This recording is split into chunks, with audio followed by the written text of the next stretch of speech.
You can see how much of the water is running, and this is just with the trench dug. This isn't don't have any of the rock or any of the fabric in place yet, because I still have to finish digging the trench, because the trencher I rented ended up having issues and we were never able to get it completed. Plus the ground was so muddy, the trencher, if you look, just chucked half the dirt back down into the hole.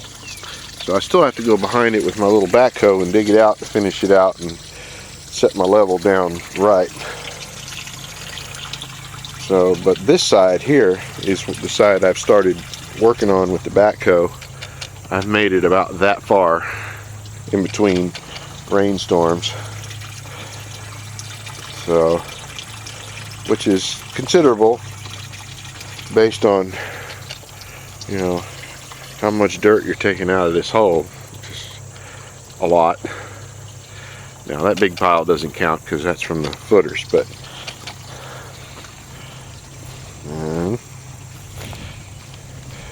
what we've got is,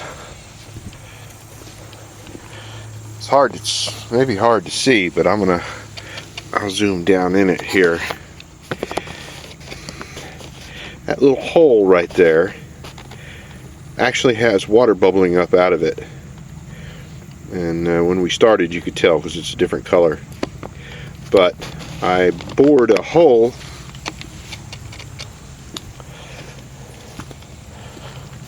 make my way over here.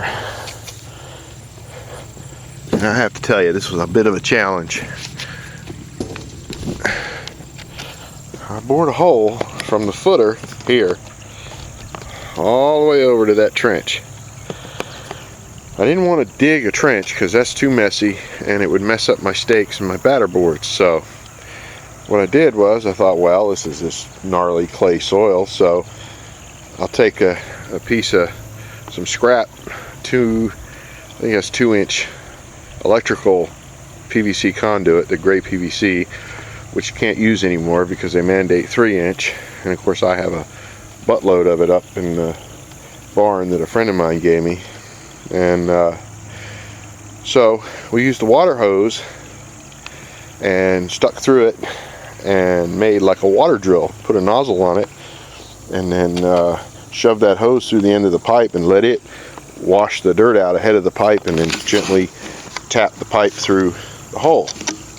Well, that works real great until you hit that hard chert layer. So then we had to take this, which is a 20-foot long piece of rebar for me to use in my footers here whenever I get to it, and ground a point or a bit on the one end, and used my big drill and run through, and that combination of that, the water, about 6 hours and a very sore back, and I finally got all the way through. And it within a span of about a couple hours, it drained this whole footing out. That last picture you saw on my Facebook album, you know, the footer was about full. And it's taking time. It's gonna be a while, but it'll drain. And this is only temporary, because once we pour the footer and get the footer poured, it's going to be a non-issue, because by then we'll have the curtain drain, which goes all the way around the foundation. That curtain drain will catch any water that comes through the ground, high water table or not.